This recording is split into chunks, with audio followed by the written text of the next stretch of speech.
வரி விதிச்சும் பார்த்தாச்சு, மிரட்டியும் பார்த்தாச்சு. இந்தியா அடங்க மாட்டேங்குது. ட்ரம்ப் இதுவரை சந்திக்காத வலிமையான எதிரி மோடி.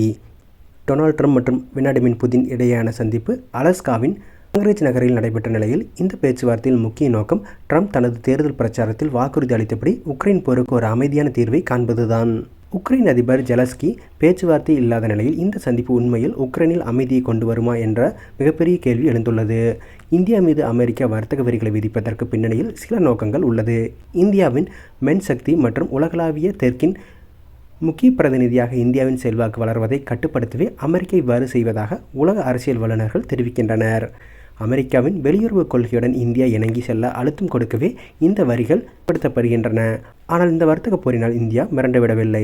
ட்ரம்ப் தொடர்ந்து வரி விதித்ததால் ஆப்பிரிக்கா, ஆசியா மற்றும் தென் அமெரிக்கா போன்ற புதிய சந்தைகளை இந்தியா ஆய்வு செய்யுமே தவிர அமெரிக்காவுக்கு என்றுமே அடிபணியாது. ஏனெனில் இது மோடியின் இந்தியா, பழைய இந்தியா அல்ல. பாகிஸ்தான் இராணுவ தளபதி அசிம் முனிர் அமெரிக்க மண்ணிலிருந்து கொண்டே போர் பிரச்சனை ஏற்பட்டால் ரிலையன்ஸ் நிறுவனத்தின் எண்ணெய் சுத்திகரிப்பு ஆலைகளையும் இந்திய ஆலைகளையும் குறிவைப்பதாக அச்சுறுத்தியது ஒரு மிகப்பெரிய முட்டாள்தனம்.